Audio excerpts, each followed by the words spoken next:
privilege to have Red One sat next to me here today. Thank you. A multiple Grammy Award-winning Moroccan music producer, songwriter, singer, executive. I mean, an impressive roster of artists that you've worked with, including Lady Gaga, Nicki Minaj, Pitbull, Enrique Iglesias. And you also established a record label alongside Universal Music Group. And at one point in 2009, you were ranked #1 producer on the Billboard Top 100 Singles chart and ranking #3 as songwriter. Yeah, I was #1 on songwriting too. That's incredible. What an incredible accomplishment. Yeah. You've worked with some of the biggest names in the industry. We've talked about Lady Gaga to Rod Stewart, Enrique Iglesias. What was that moment that you realized, you know what, this is my breakthrough moment. I've made it. Well, I'm happy to be here first. Thank you guys for coming. And, yes, it's a blessing to have accomplished all this stuff because it was a dream for me, a little kid coming from Morocco. And this, and all of that was just a dream. Like, to a lot of people, it felt like it's an impossible thing. And I remember people telling me it's impossible. But it took like 15 to 20 years of hard work and traveling and trying to figure how to make it. And so the success never came just like that. It came through stages. So I moved from Morocco to Sweden. And yes, now Sweden is recognized as the #1 pop country. But at that time, I just felt it was the right place for me because it was a group called Europe that I was going crazy about, and this song, The Final Countdown, that kind of changed my life, The Final Countdown, I was like, oh my God, that's the place. And then I started discovering stuff more and more, and I realized that ABBA was from there, and there was Roxette was from there. I was like, this country has great melodies, great pop music, so this is the place for me to go and study music and continue, going for my dream. So I went to Sweden. It took many years of hard work and try to figure it out, and went to music school, and I was a singer in many rock bands and try to think. And then I was, after a few years, I figured that I wanted to be more a producer than just a performer because I had too much music in my head, too many different styles in my head, and as an artist, you want to stick to a sound or to something like that, Well, that's it. Your genres have spanned everything from pop to country, I even heard, and of course you started out in rock bands. Rock, everything. What were your influences growing up? I mean, just so you know, I'm the 9th kid of my family. I'm the youngest, so we're 9 people, And imagine, like, growing up in a big family that had all kinds of music. Every brother or sister had a different style of music that they loved, and I was exposed to all these styles, from Led Zeppelin, Bob Dylan, Stevie Wonder, and Arabic music, African music, everything, flamenco, Julio Iglesias, everything. So that was my school, and educated me to be, to kind of learn without knowing it, like learning about all kinds of music and loving it and accepting it. Especially, I had to please every brother or sister. I was like, I love it, I love it, I love it, I love it. So it was a good thing for me to do, and it was a good education for me. So when I went to Sweden, it was more about perfecting my craft, more about like understanding the formula.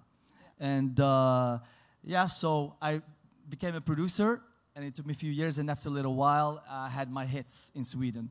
And that was my first success. It's relative, you know what I mean? But it was a success. So every time I was going back to Morocco, of course you want to prove your family, and you want to prove your friends, and, be proud of you. Nobody knew my song. Besides Sweden and Scandinavia, my songs were big just there, and nobody else knew my song. So that's frustrating. It was frustrating for me. So I was like, you know what? I'm gonna go to America and start from scratch again. And I remember my sister was like, no, now you can live off music. You made it. I was like, no, I want to conquer the world. So I went to America, and again, a few years again, trying, and America was even harder, because the competition is times 100, and it's a huge country, and there's a lot of talent. Everybody goes there to make it. So after a few years, I had this chance, to work with this artist called Cat De Luna, and that was like exactly at one point where I was about to give up. It's crazy. It just turned my life. I was like, I was me and my wife living in in one bedroom in an air mattress, and all the money that we saved was going towards surviving and trying to make it. And then I was about to give up. And my wife actually convinced me to try 3 more months for luck. And that gave me like a second, another, air, more energy. So I was like, I'm going to try 3 more months, January, February, March 2007. If nothing happens, I go back to Sweden or Holland, and because I have a name there. So I met Cat DeLuna. This, executive believed in me. It was like, you're a genius. You found a sound. And so he gave me the chance. So it was my first #1 with a song called Wine Up. So it was a #1 in 36 countries. But it was a break for me personally because it started changing my life from nothing at that point to be able to survive, But then I remember I was talking to my management, telling them, you know what, this is my chance because I have a hit. I want to work with big names. And they were like, yeah, we're trying because now you have a momentum. So, and I remember, them calling me, hey, we have this girl that, you should meet. I was like, okay, she signed. He was like, no, she just got dropped. I was like, oh my God, this is like crazy. Like, this is my chance. And you're asking me, I was like, just meet her 5 minutes. She's a good writer. You might like her. So I went to the city and met her. Hey, I'm Red One. Hey, I'm Lady Gaga. I was like, okay, nice to meet you. So we started talking music. And I felt she was special and different. And she reminded me of an artist back in the days in Sweden that I was like, oh my God, if this girl would do that kind of thing, we do together this thing, might be special. So when we went to the studio, she was playing piano, showing her stuff, and I was like, let me show you this artist. And I showed her this artist, very inspiring, and it just something clicked, and I was like, we can do this next level. She was like, I'm open, and we tried that thing, and that changed music history and changed everything, and Lady Gaga happened. So Just Dance, Poker Face, Love Game, Bad Romance, Alejandro, all of those happened, yes. And so that was your aha moment, you'd That's say? my, Just Dance was my first Billboard #1, yes. Fantastic. It was the biggest thing, it changed everything, and it was, that moment I felt, yes, now I'm there. It's #1 all over the world, so it was a blessing. Incredible. And since then, you've had a number of successes, a number of huge moments where you've been on the Billboard and otherwise. But you also created the official anthem for Real Madrid. And yes. What was that like? Because you actually got a chance to work with the players and be part of a massive cultural moment. Yes. Well, the thing is, like, since I was 5, since I remember, I was a Real Madrid fan. My whole house is a Real Madrid. I love Madrid. Yeah, so Real Madrid was special for me. Like, I remember my brother, big brother, one of the things why I believed in my dreams is because I remember every night one of my brothers would come to me and tell me a new story about me being a hero. Either a player of Real Madrid or every day is something special. And it was like, you can do this, you can do this, you can do this. So Real Madrid was a big part of my life. So after the success and stuff like that, you start meeting people, and I became friends with the manager of Cristiano Ronaldo and Sergio Ramos, the players of Real Madrid, and then Cristiano became my friend, close friend, and so that thing became natural to me. Like, music and football are very close, and I was watching all the games at Santiago Bernabeu and everything, and I always, to be honest, like, even Madrid had the song before, but I never felt it was scaring the other teams. Because, it wasn't this emotional thing. And I felt like Real Madrid needed a song where like 90,000 people would be singing and feeling this emotional thing. So I just suggested the idea to the players, and of course it became to the president, Florentino Perez, and they all loved the idea. And I was like, I have the song. Actually, I was flying from Madrid to Morocco, and in the plane I wrote the whole thing, Incredible. I did the whole thing, and I was like, I want to present for you the idea, and they heard it, and they went crazy. And the president said, like, oh my God, this song is going to be the song of Real Madrid. And then we did the song. I recorded with all the players, and it sounded amazing, but we didn't put it out. We wanted to wait until a good moment happened. So I remember that year, Real Madrid was in the finals against Barcelona, and Real Madrid won 2-1. And we were about to drop the song, and then Florentino said, you know what? No, let's wait a little bit. We might win the champions. And it was 13 years since Real Madrid won the last Champions. Everybody's like, it was like an impossible thing now. And we were like, okay, let's wait for the Champions. And then, you know, and he would play the song before the game. Florentino will play the song for the whole team. And he told me, like, I wasn't there, but he told me, the players at the finals, they started crying. And, you know, they was like, guys, listen to this, focus, and this. And they played Ala Madrid nada más. And they were crying. And so when Real Madrid won that night, we dropped the song, and it became #1 in so many countries, which is weird for a theme song of a soccer team becoming #1 on the charts with all the pop songs with a big push. So it was something historical to me and for Real Madrid, and I'm so blessed that it happened. That's incredible. You talked about writing that song while you were in the plane. Yeah. I'm curious, what is your creative process? You've created all these mega hits. Is there a secret sauce to the success? Is there a particular method that you get into? And do you think that we can educate youth to actually learn that?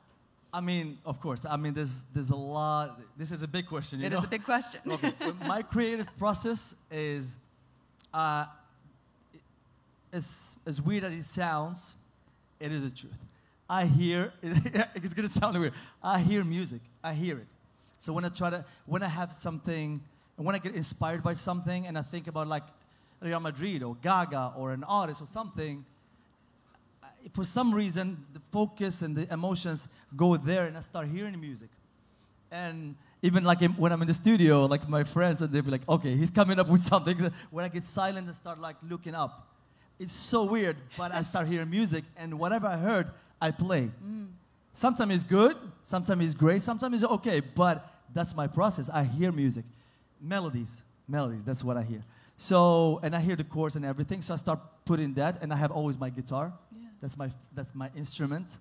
So whatever I hear, I start playing, and then perfecting it. And then a lot of times after that, I go to the programming, the music, and the recording the guitars, and the bass, and the drums, and this, and the melodies, and then writing the lyrics, you know? In this case, with me and Gaga wrote all the lyrics, but I might help her, like, I think you should write, like for, just an example, on Bad Romance, like we had so many titles. We had Steel Romance, we had Lost Low Romance, and then at the end it became Bad Romance, you know? And so I always kind of help on the lyrics, but melodies and music, that's my process. When it comes to educating the kids, like it's, again, there's one thing having talent, which is like this from God, you know? But you have to perfect it and learn and educate yourself about music as real education, not just, oh, I'm a musician and I'm free. Yes, good to be free, but learn what is the science behind it, you know? So, you know, the theory and the history of music and all the legends, why all these people made it and why some of them didn't. There's a lot to it, you know? There's from musical aspect, and even like as an artist, you have to have some skills, not educate yourself how to behave, how to think, the business side of it, you know, because sometimes we see some artists that made it or musicians that made it and then they just disappear, and you're like, what happened? You find that they were not educated enough to learn how the business works, or what happens, and they were not ready for the success, you know. They might go to drugs, fame might go, you know, up their heads, and they start treating people bad, and after a little while, nobody wants to deal with them. So there's a lot to it. So educate yourself as much as possible to really be able to make it. So it's not just by luck. It's not just by talent. You have to educate yourself, for sure. And I'm curious about the state of the the industry today and how that kind of works with those aspiring artists. So I work for YouTube.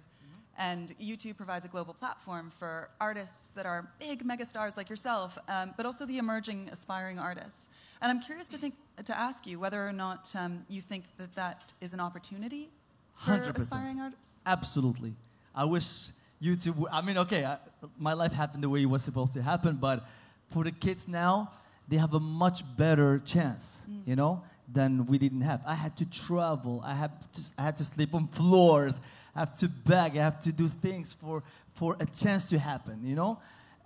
Because you had to meet the right gatekeeper. You had to meet that person that knows that person and might give you a chance. Please listen to my demos. It's so hard. I used to send like cassettes, hundreds of cassettes to record labels. And now I understand that you have to be so lucky for somebody to be like, oh, let me listen to a demo. They don't, because they have too much work to do, and I understand that. So now with YouTube, the platform is like, it gives a chance to every kid. It can be in Senegal, it can be in South Africa, anywhere, in China, because there's a platform that gives a chance to the world. The world is like one now, you know? You just have to have a great content, great, something special. At least a lot of people will see it, you know? It's exposed to it. Like we just spoke about before, it's like sometimes in the US and you see a trending thing, and you'll be like, oh, let me see who's that. And it's somebody from London or from Australia or from, you know, from the Middle East. Like, it gives a chance to everybody, which is an incredible thing now that we didn't have before. Absolutely.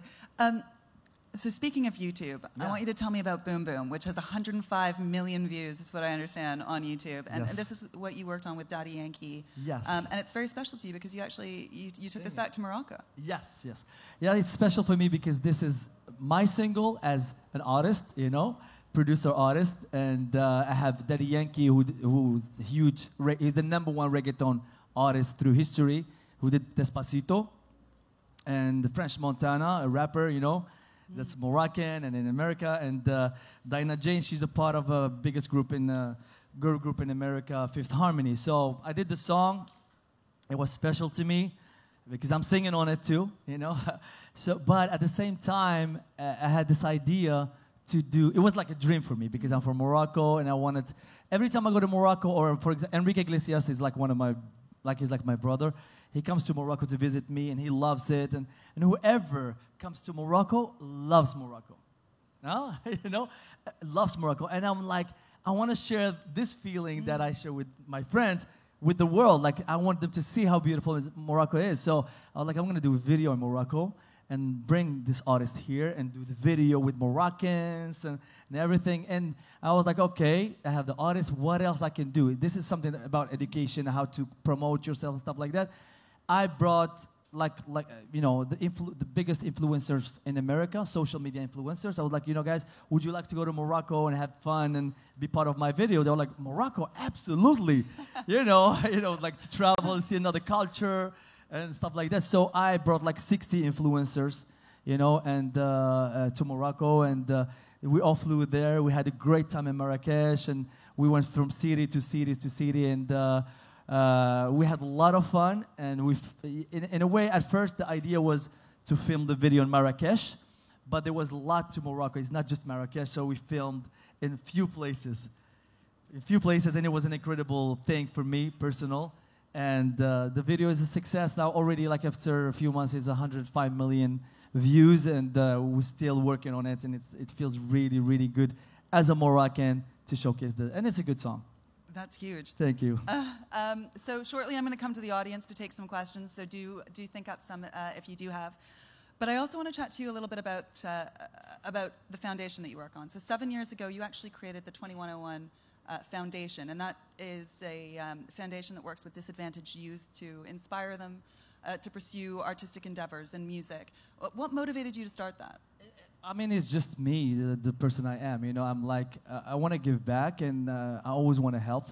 And coming from Morocco, and I know there's a lot of youth that wants to make it in different things. In music, there's a lot of talent, And I was like, you know what? I made it, thank God. So, of course, I want to give back and help the youth. Some of them need this, some of them need that, education. And it's not just music, it's even education. I have some few people in universities that I'm supporting and stuff like that too, just because they're good, and they need a chance. And that's exactly what it is. It's just about help. That's fantastic. Yes. So, hands, is anyone? Yes, go ahead, right up front. I don't know if we have any mics. Yeah, we do. Here we go.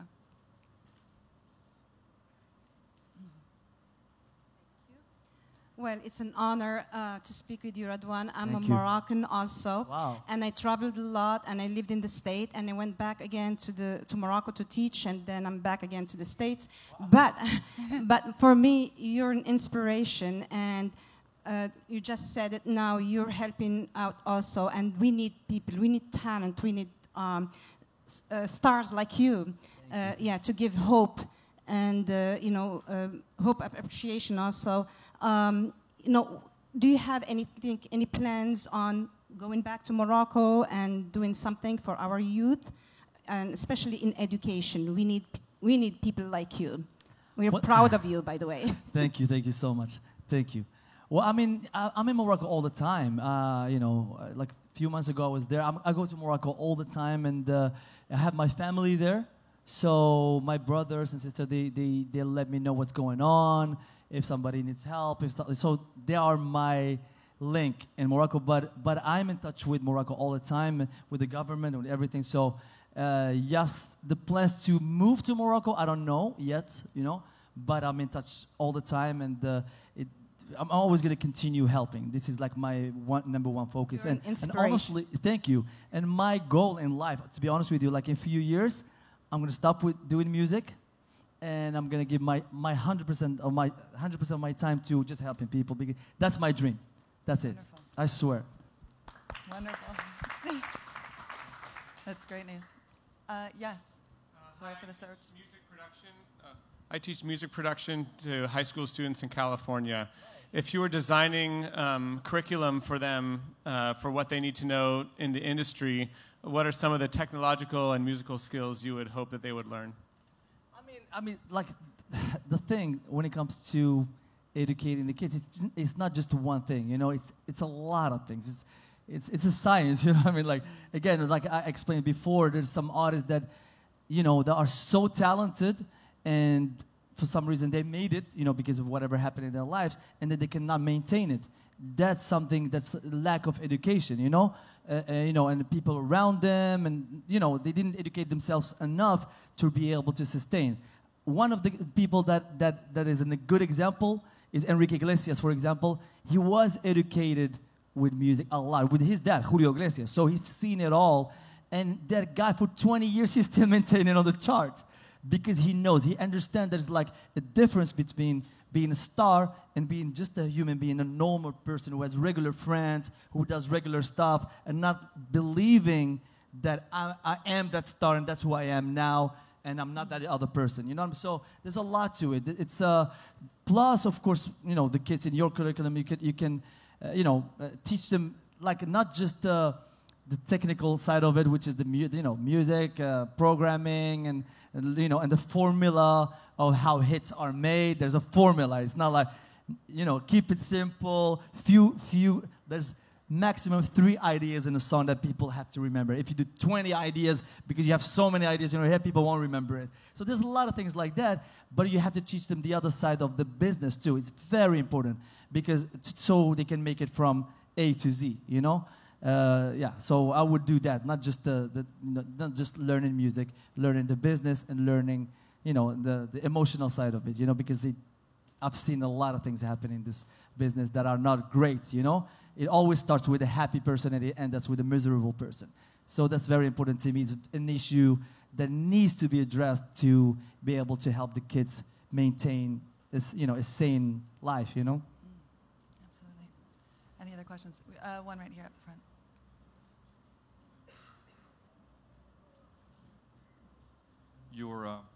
Your love and passion are really contagious. It's really nice to see. Really, it resonates with everybody here.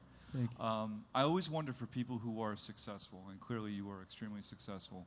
I always wonder if they had the opportunity to have breakfast, lunch, and dinner with one person, who would that be and why?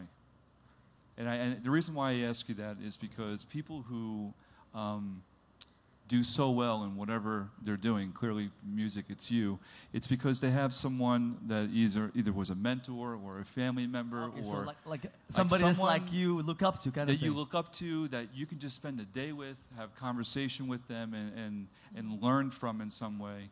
Who would that be? It's a hard question, to have one person. There's many different aspects of it because there's few people that I would have loved to spend my time with, There's, of course, my dad, he passed away a few years ago, but I would love to do that again. There's, a few people. I don't want to, as a prophet, for example, it would be a dream if I could have met him and know him. The prophets, all of them. and because they're special, they're, they inspire us to be better people, The reason why I asked too is because I have a feeling that you would be that one person that somebody would want to spend the day with to Oh, learn. thank you so And much. I really do mean that, because you're very, very special with your talents and your passion. And I really hope you keep up the great work that you're doing. Thank you so much, brother. Thank you so much. Thank you. Absolutely. Are there any other questions in the audience? We've got one way back there. I don't know if you can get the very back. And then we'll come up to you for the last question. Good afternoon. You may have spoken or addressed it a little earlier, but in your drive and your passion to make it to where you are now, what would you tell the younger you to avoid some of the pitfalls that you've gone through?